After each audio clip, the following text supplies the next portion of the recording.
Hey guys, this is Melodic Punk, and today I wanted to kind of give my first impressions on the Xbox Series X after a full week of using it, and just kind of give my overall opinion about it. Some of the predictions I might have for this gen in regards to Xbox, and just kind of like give some recommendation on it. And I want to start out by saying that while I do play on PC, a lot of you are probably thinking, why did you buy a Series X if you primarily play on PC? Well, my whole experience mainly revolves around I still kind of like the Xbox ecosystem. I'm using Game Pass Ultimate, which has different game libraries on both the Series X and the PC version of Game Pass. Both of them have totally different libraries. The second reason had to do with backwards compatibility, especially with original Xbox and Xbox 360 games, because the Xbox One X cleaned those games up very well, and this one just adds more to it, such as auto HDR with original Xbox games, and some other select titles as well. And on top of that, I have a lot of friends who are just not going to go to PlayStation, they're not going to go to PC, and I still want to play online with them, so I have this unit ready to go. But I also somewhat have a soft spot for Xbox. And real quick history with me and Xbox. Back in 2004, whenever I was 8 years old, I remember that was around the time Halo 2 came out. And all my cousins would come over to my grandma's house. They would bring an original Xbox, and we would all play Halo 2 split screen. And, that to me, like, stuck with me. I had so much fun with that game, just being able to have fun, shoot people, and just hopping in vehicles and whatnot and just driving around. And that extended to me going to other friends' houses that have original Xbox, and we'd just be playing games like Halo. And then going over to one of my best friend's house from middle school, high school, whatnot, we would get together and we would play Halo 3 campaign on the 360.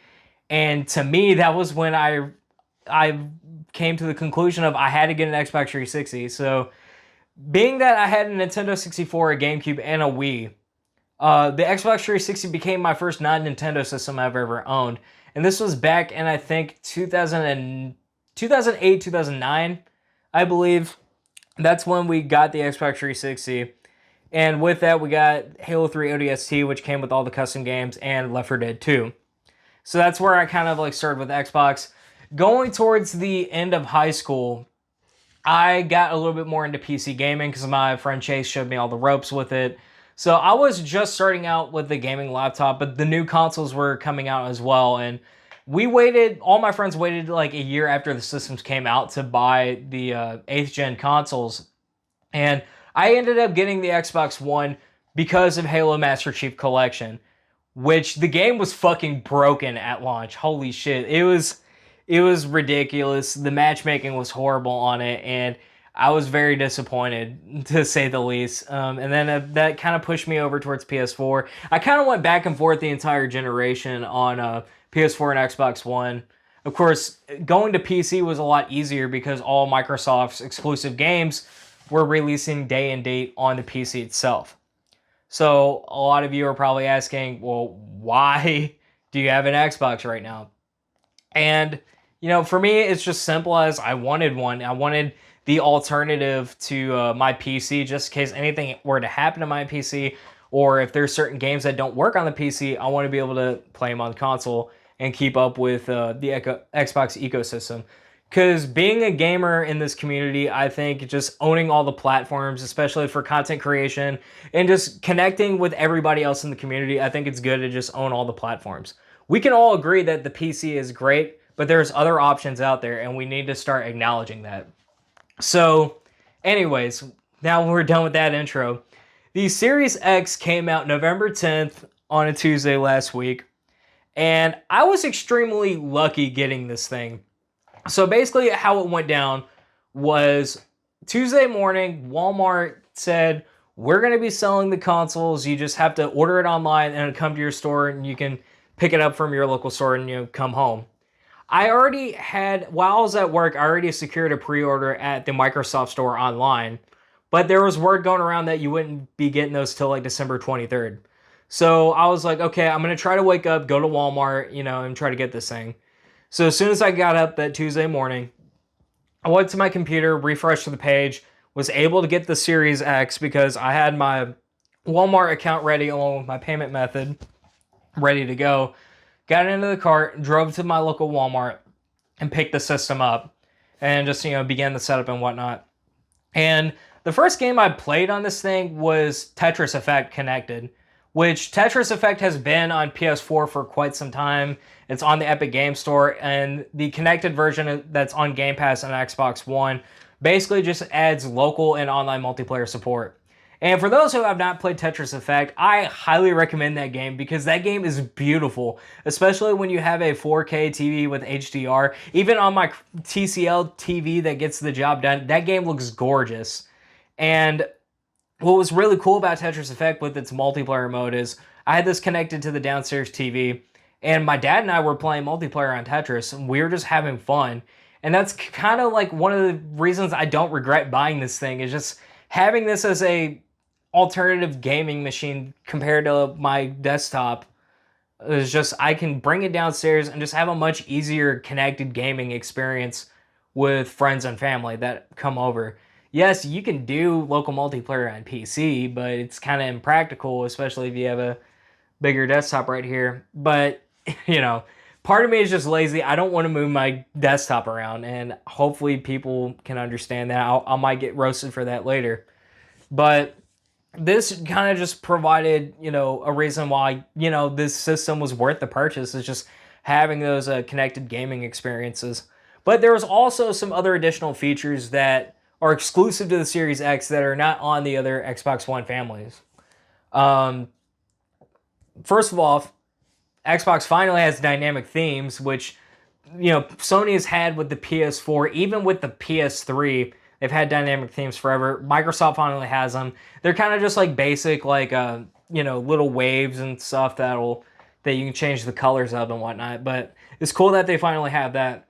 But the thing that got me really impressed with the Xbox Series X, not only with the SSD, because like as soon as you turn on the console, it boots up instantly. Even when you got the console in rest mode, you can turn it on, it goes into your dashboard immediately. But the thing I love about this thing the most right now is Quick Resume. And basically what Quick Resume is, you can have up to 5 games at once. Let's say you're playing Assassin's Creed Valhalla, you're in the middle of the story, you're about to do a mission, and let's say, oh, I'm going to go and hop on Tetris Effect or hop on Halo Master Chief Collection.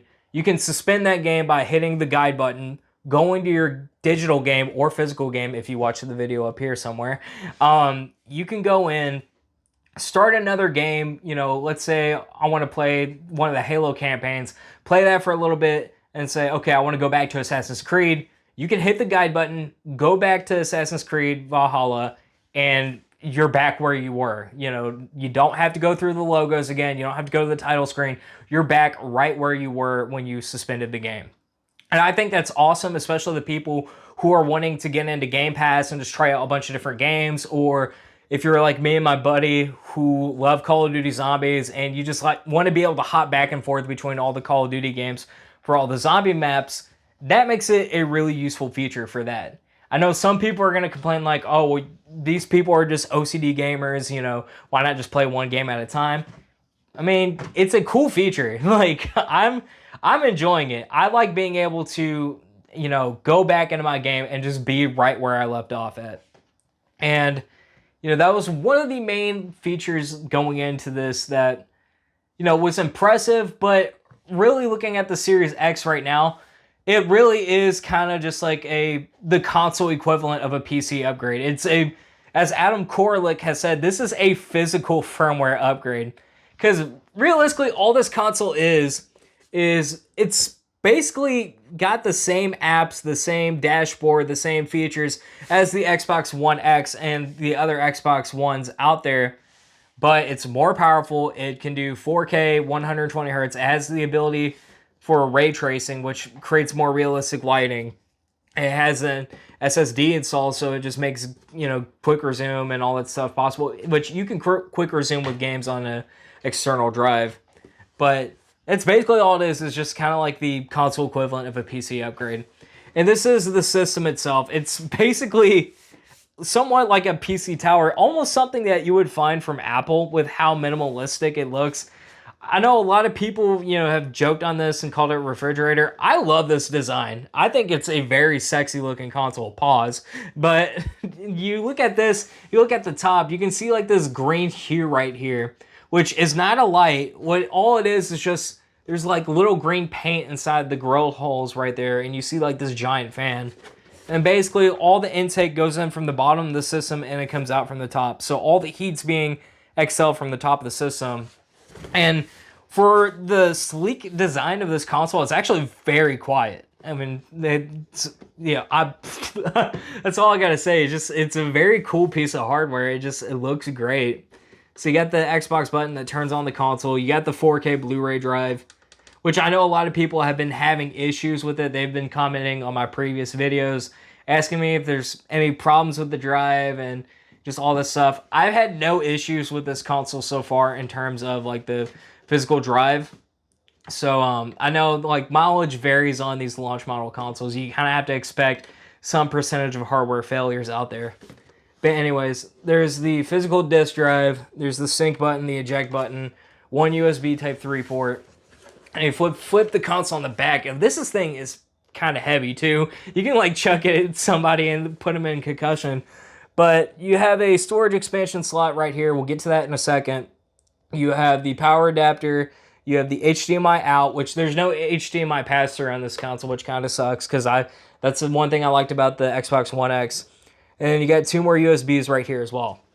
Now, given that all these Series X optimized games, including the games that will eventually only come out for the Series X, they all take advantage of the SSD inside the console. So if you have the Series X version of Black Ops Cold War or Assassin's Creed Valhalla, it needs to be installed directly into the hard drive of this system, like internal hard drive. The cool thing is though, and Sony hasn't done this yet, you can take your Xbox drive, just any regular hard drive that you use on your previous Xbox One, plug it in during your setup, and bam, all your games are ready to go right there. You can load all your games from the hard drive, no problem.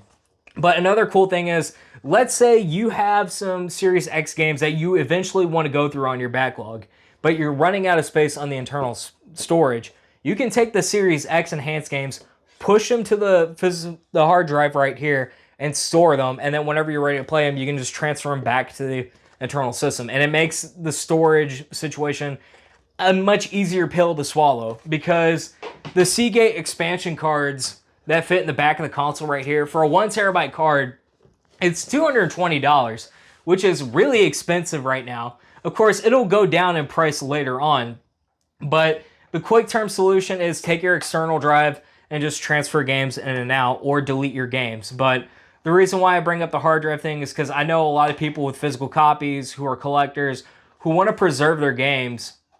You don't want to just go and delete your games. Well, by any means, like the Microsoft servers aren't going to close down anytime soon, but it's just one of those safety measures for people that care about their game preservation. We have to acknowledge those people. So get yourself an external hard drive, store all your games, and then whenever you're ready to play the Series X Enhanced titles, transfer them to your system. You're going to be fine. Now, to the controller. This is the Xbox Series X controller. And as you can see, it looks very similar to an Xbox One controller. And by the way, all your Xbox One accessories except for Kinect will work on the Series X, which saves me a shit ton of money on buying new controllers, because I can take all my Xbox One controllers, use them on this console, and they work. But let's talk about the new controller.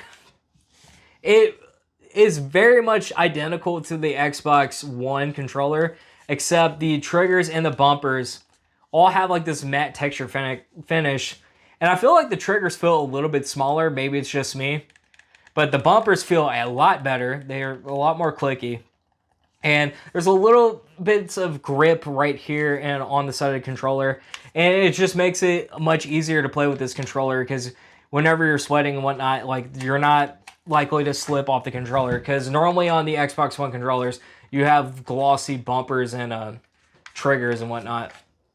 But the 2 main new features that come with this are the D-pad right here, which, as you can see, they kind of redesigned the D-pad. I think they took this after the Xbox One Elite controller where you can swap the D-pad out for this circular digital pad.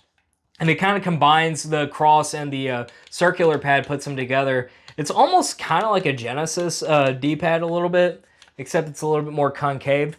But this feels really good. I actually love this new D-pad. It's perfect for fighting games. And it just, overall, it feels much more comfortable. It feels much more responsive than just the cheap feeling D-pad right here. Think of it as a modern iteration of the Xbox 360 D-pad, except it doesn't suck.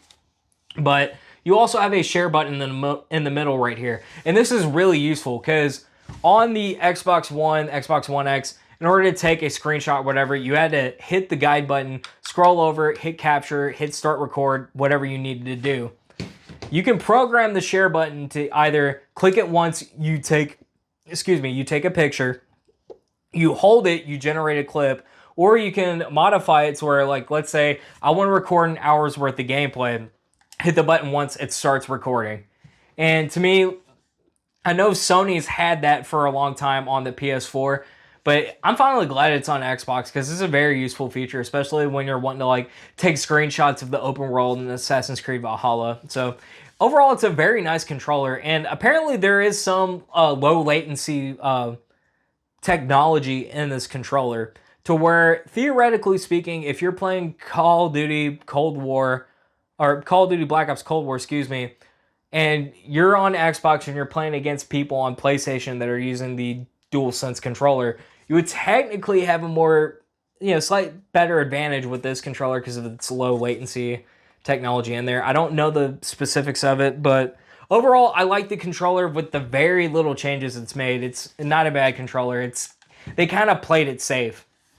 And that's kind of like the overall thing about the Xbox Series X, is that while it's a feature-complete system, it supports all the old Xbox One apps. It supports the same backwards compatible support from original Xbox and Xbox 360. It plays all your Xbox One games and enhances some of them. It has all your entertainment apps. The main thing about this console, there's really, other than the power and the SSD, there's nothing too much that's next-gen about it. It's mainly just a firmware upgrade in physical form. But that's not necessarily a bad thing. Sometimes playing it safe is the best thing to do. And some people don't really think innovation's all that great. Some people think innovation's overrated. I can disagree with that, but we'll talk about that in the PS5 video. But out of the box, everything works. And that's the thing I like about what Microsoft is doing right now. They care about their legacy. They want their console to be easy to set up, ready to go, and they want to honor consumer purchases. I get in a lot of debates with people that prefer Don Mattrick at Xbox over Phil Spencer. And the reason why I never liked Don Mattrick is because he was the guy who wanted to take away your gaming rights back in 2013 on the Xbox One that had all the DRM. Sure, gaming has kind of pushed more towards digital, and we're getting further and further into the future where everything's going to be digital.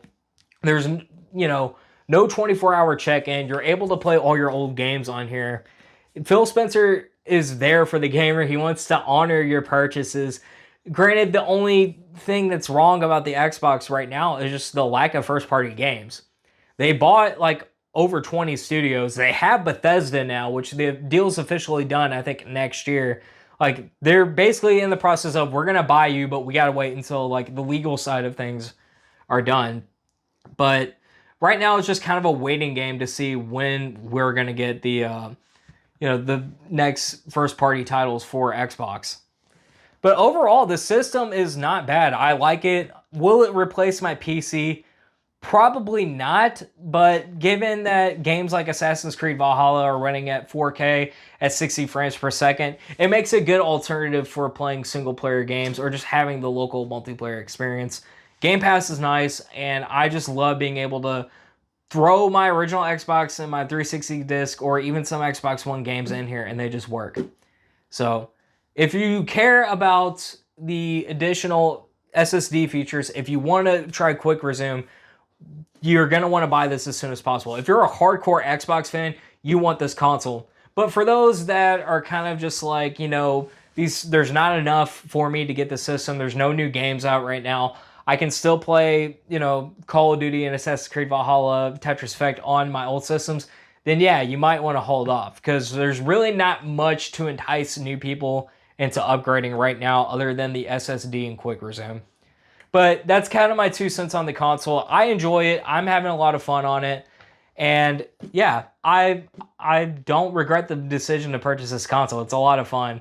But anyways, guys, this is Melodic Punk. I'll see you all later. Catch me on Friday for my first week impressions on the PS5. I have a lot to say about that system as well. But anyways, guys, I'll see you all later. Peace.